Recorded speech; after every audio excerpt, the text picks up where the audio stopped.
So, very interesting thing was brought up in a live stream, I'd say about a week or two ago, and basically it was the topic of covering the city of Gelsenkirchen. I don't know anything about it, but a lot of you guys said that I would find it very interesting, and that's what we're going to be making the topic of this video. So if you guys are from there or know somebody from there or whatever, let me know some fun facts in the comments down below. But today is going to be a nice little internet deep dive. So sit back, relax, grab some chips, grab some snacks, and we're going to go ahead and dive nose deep in this thing and see exactly what we're working with. If you guys are new to the channel, welcome as always. And if you guys are returning viewers, welcome back. We post videos every single day, and I'm glad that you guys have stumbled upon this video and chose to watch it. So let's go ahead and see exactly what we're working with and kind of go from there. Los geht's. All right, Gelsenkirchen, city of Germany. Gelsenkirchen is a city in western Germany. Zoom, Erlebniswelt is an expansive zoo with polar bears, lions, and red pandas. There's red pandas? What the heck? I never knew that. On the site of a former coal mine, Nordstern Park has architectural features like bridges and amphitheater on the Rhine-Herne Canal. Schloss Horst is a Renaissance castle with a museum on life during the 16th century.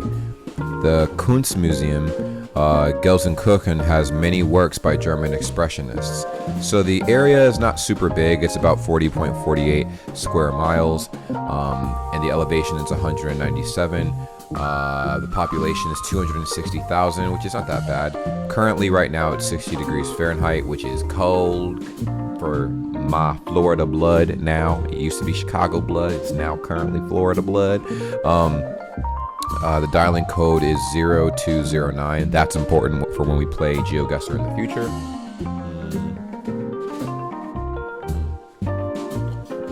Man, this broad tea kind of tastes good. And this is the same broad tea I was saying didn't taste that good in the video, man. This is crazy. Hold on.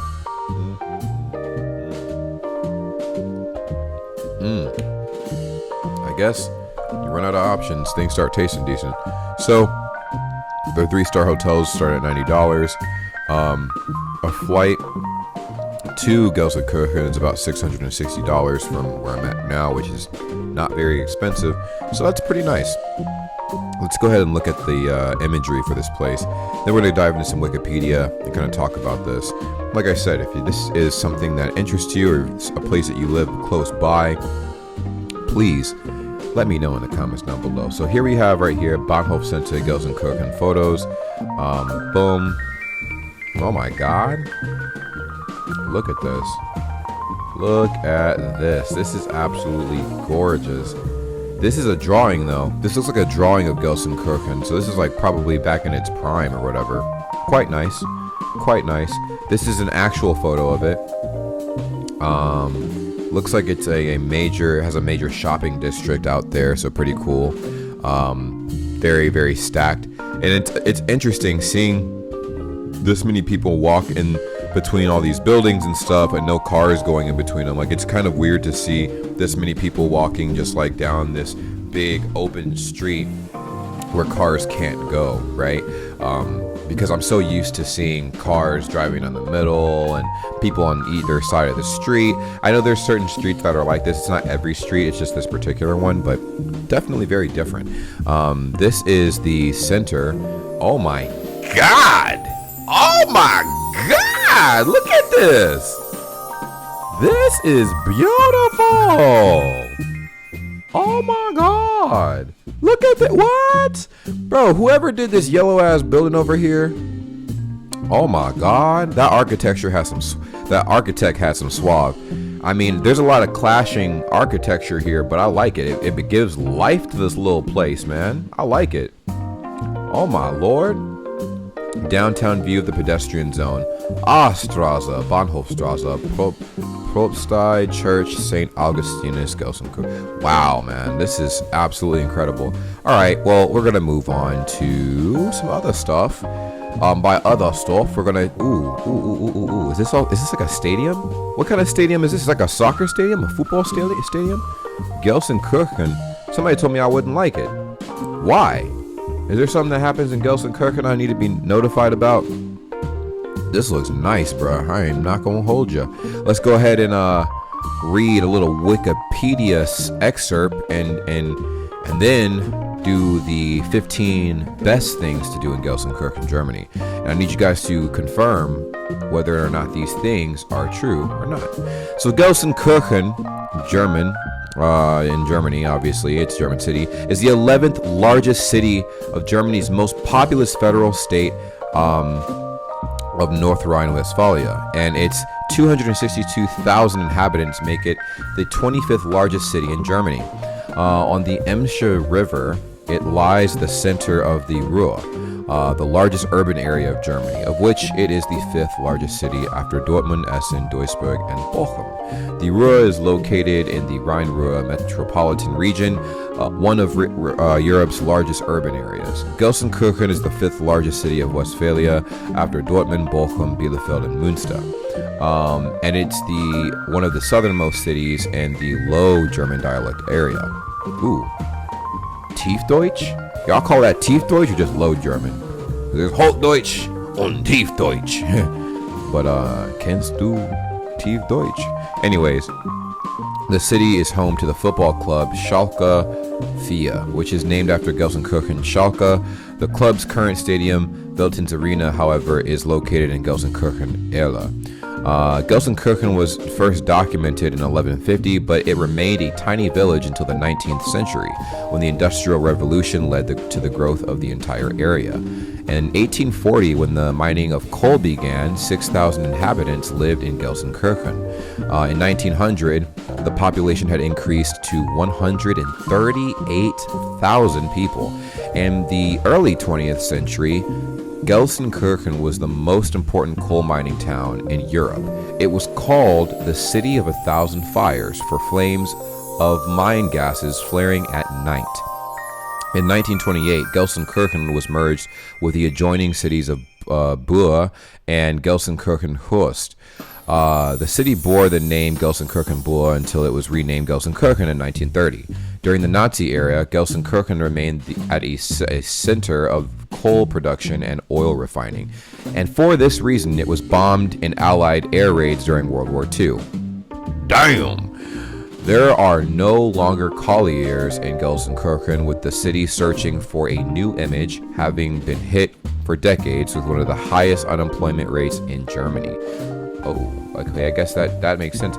Today, Germany's largest solar power plant is located in the city. In Gelsenkirchen-Scholven, there is a coal-fired power station with the tallest chimneys in Germany. Very, very interesting stuff here, guys. Lots of rich history over here. Looked like Gelsenkirchen got bombed to oblivion. So that's not, well, I mean, that's not one of the best little things about it, but it seems very industrial. So here we have 15 best things to do in Gelsenkirchen, Germany. And here we go. At the very center of the Ruhr area, Gelsenkirchen is an industrial city just to the northeast of Essen. Taking off in the 19th century, coal mining boosted Gelsenkirchen's population by hundreds of thousands, and the old head frames and slag heaps are preserved monuments and major stops on the Ruhr's industrial heritage trail. Since the mines and coking plants were down at the end of the 20th century, Gelsenkirchen has found a new promise as a center for education and the service industry. Germany's third most decorated football club, FC Schalke 04, oh my goodness gracious, is based in Gelsenkirchen and plays its home games at the high-tech Veltins Arena.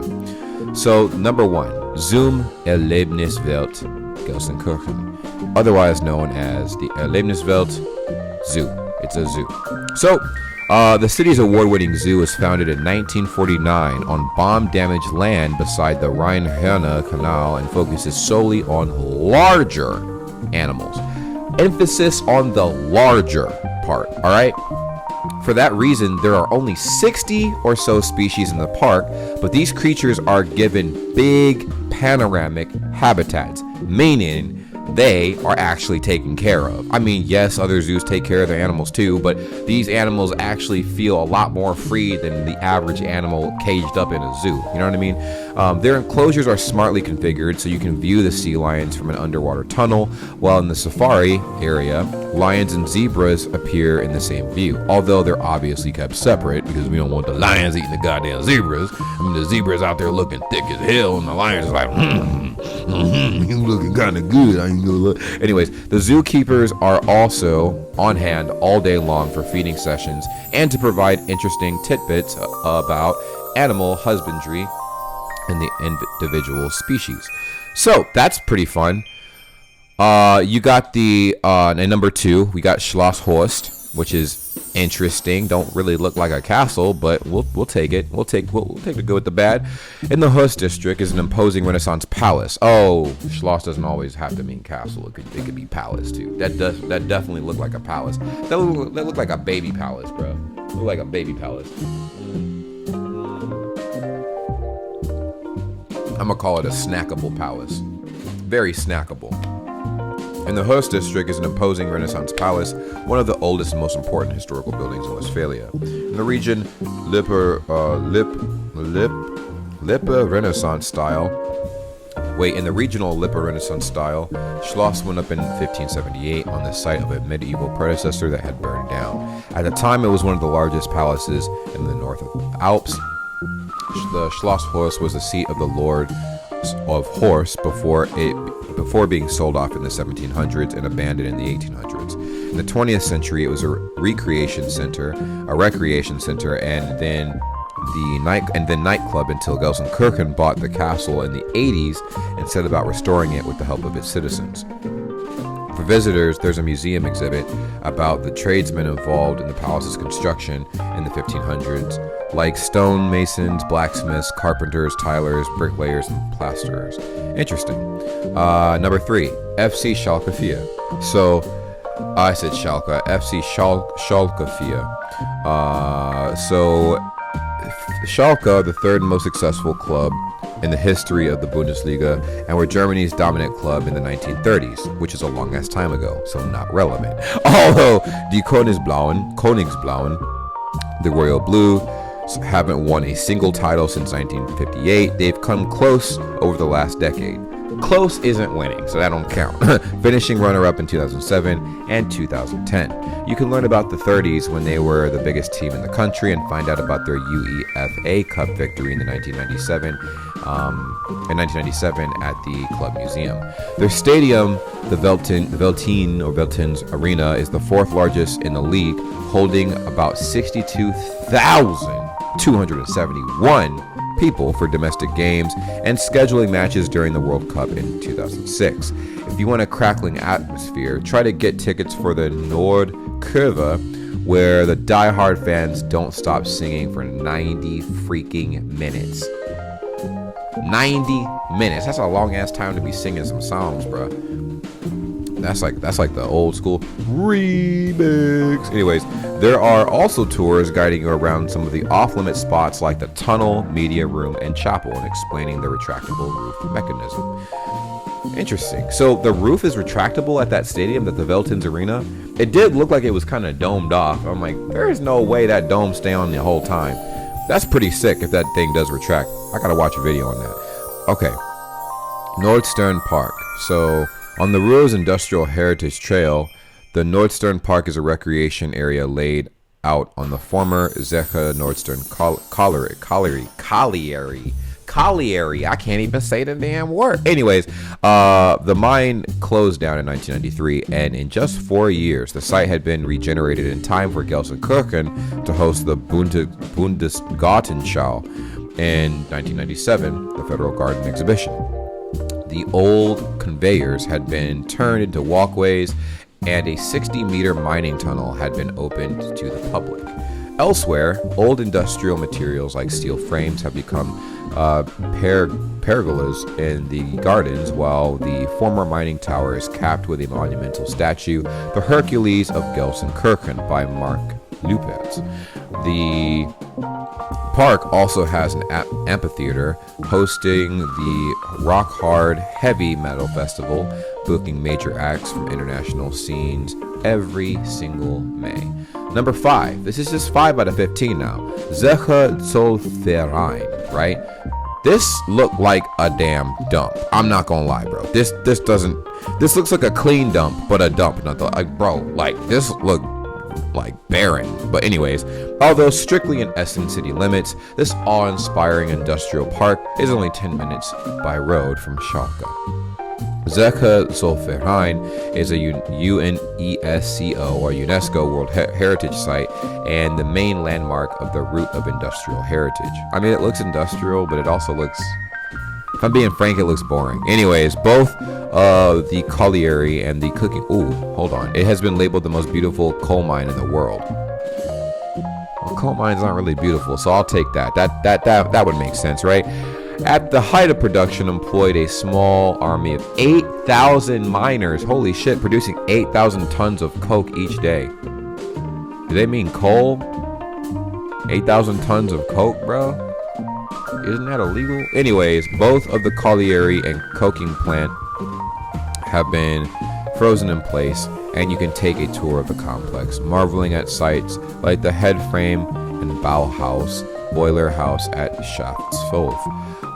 The coal washery hosts a museum for the whole Ruhr area, while that Bauhaus boiler house is an original design museum for the coveted Red Dot Design Award. Oh, now this is a motherfucking schloss, my God. I don't know if y'all needed to hear this, but this is a real schloss. Like, when you think of schloss, you think of something like, kind of like this, right? Schloss Berge. This look nice. Couched in large grounds, the moated castle Schloss Berge dates back to the 1200s and was built to protect Gelsenkirchen's Erle district.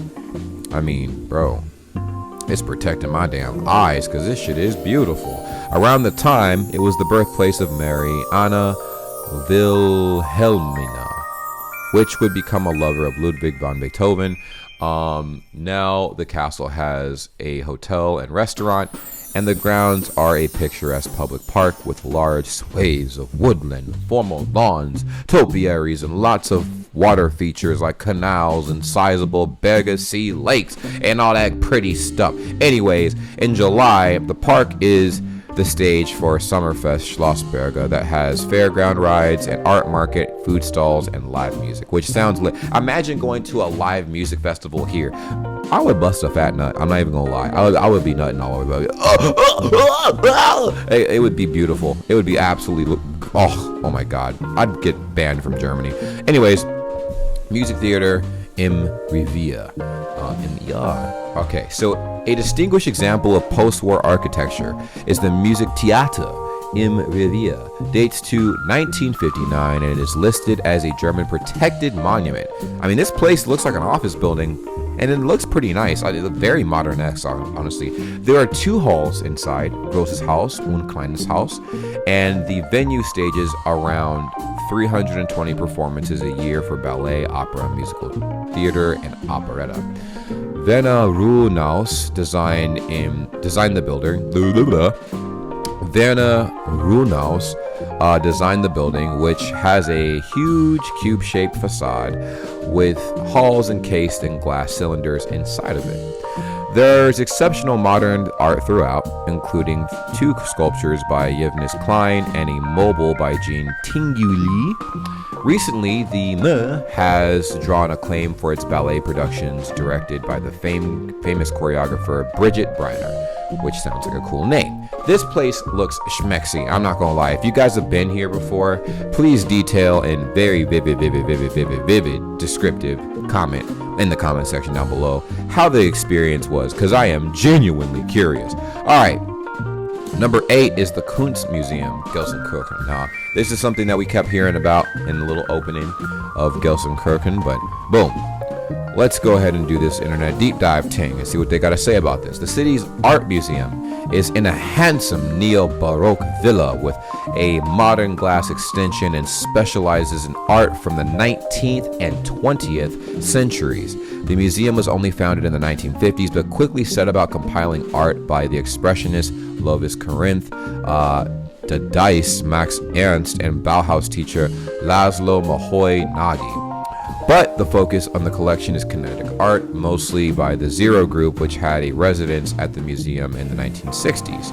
Produced by the likes of Heinz Mach, Hartmut Bohm, and Rolf Glasmeyer, many of these kinetic works are electronically operated and experiment with movement, light, and sound.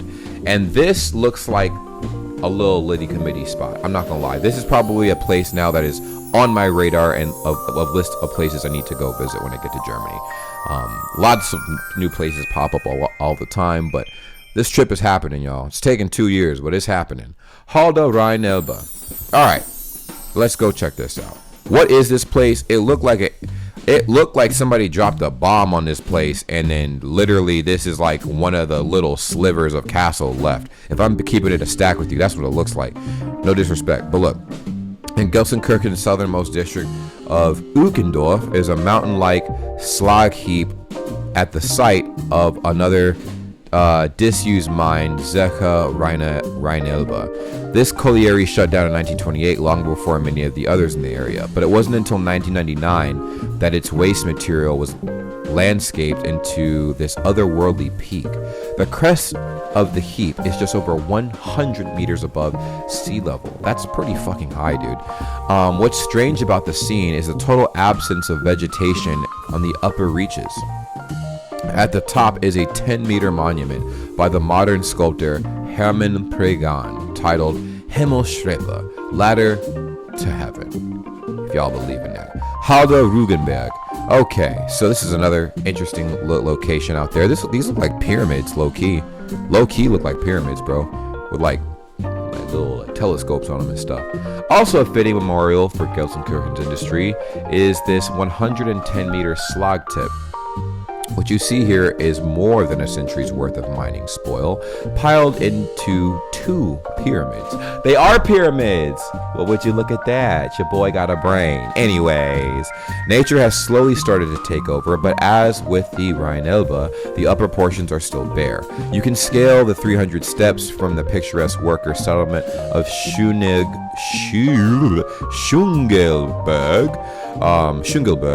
to reach the summits. On each peak are 2 rusty spotlights installed in 1992 and looking like outsized telescopes. At night, their beams cross each other and can be seen from far away. Awesome. So next we got the Zeche consolidation. These look like half-ass built buildings, bro. Not all of them, but some of the things we've looked at, they kind of look a little like unfinished. Like this one looks unfinished, bro. The mining heritage keeps coming at this former colliery in the south of the city. Y'all got a lot of collieries, bro. Anyways, Zeche consolidation is so called as it was a joint venture by 7 different mining companies in 1862. This was common during Ruhr's industrial period when the companies would pull together to minimize risk. Work stopped at the mine in 1993, and the space is now a park. But a few years before the last miners descended, the formidable headframe above Shaft 9 became a listed monument.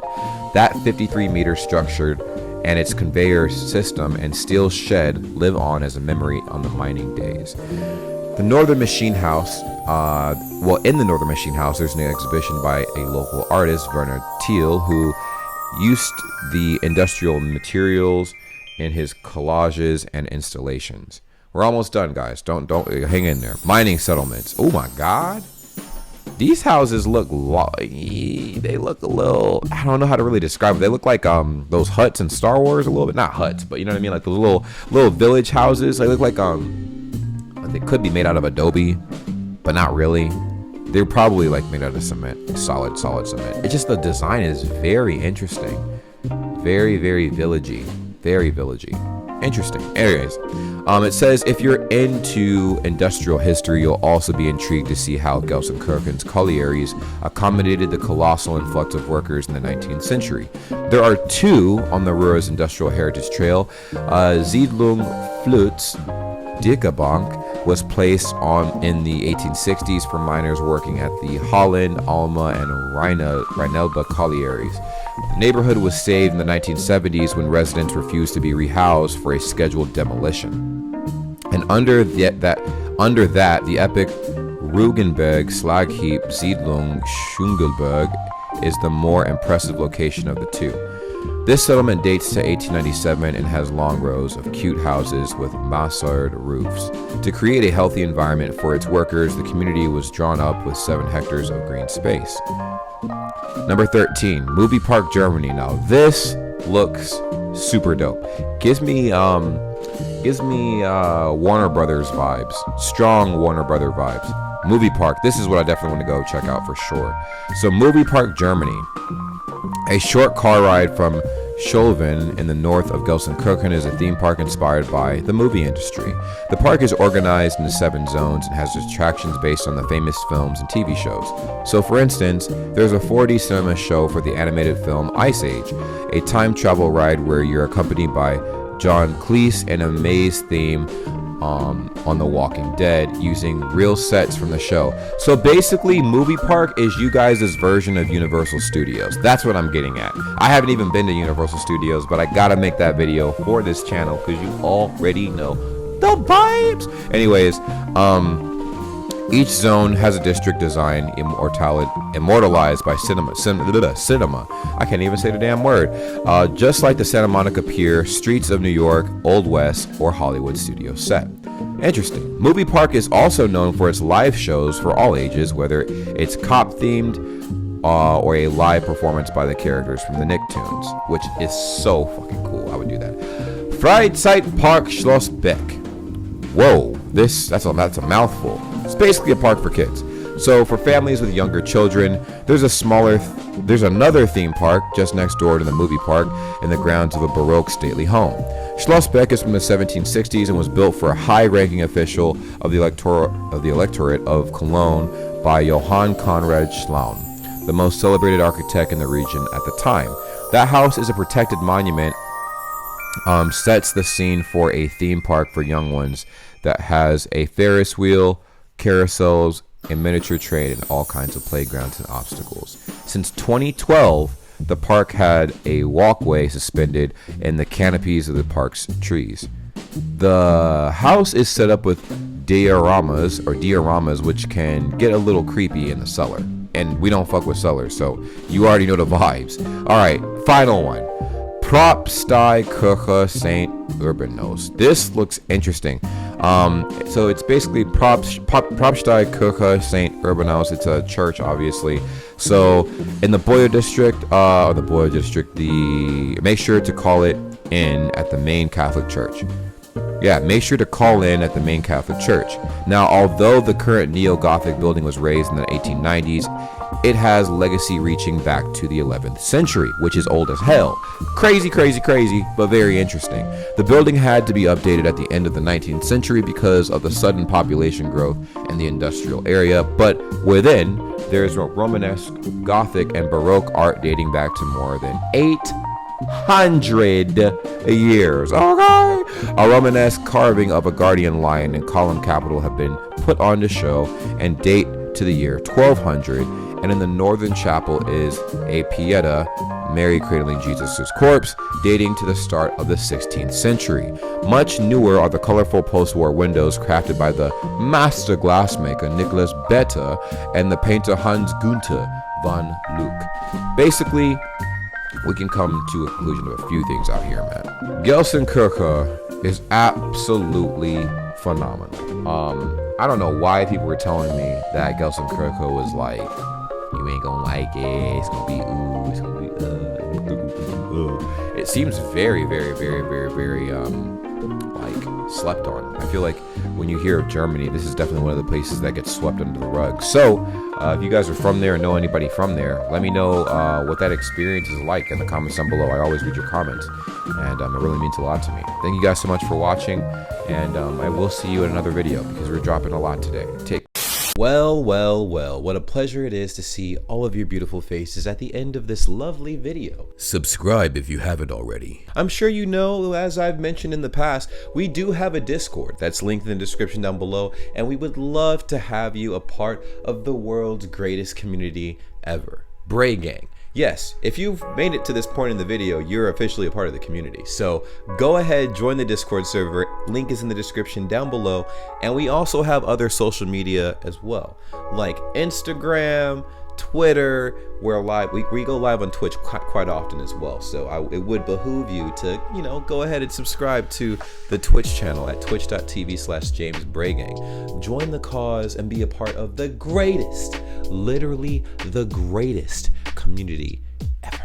Okay, it's simple. Just go ahead and do those little things. We're trying to grow on all these little platforms and everything, and it really means a lot. Now, I know you guys stumbled up across the channel and you're like, what does this guy post? Like, what kind of content does he post? Reactions, vlogs, pretty much whatever comes to my mind. All right, it's random content.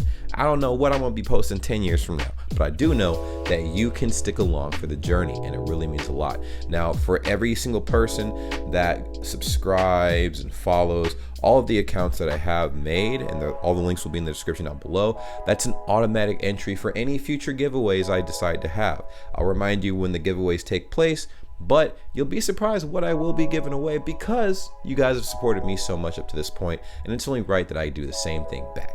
Thank you guys so much for being amazing, and I will see you in the next video. Take care. Peace.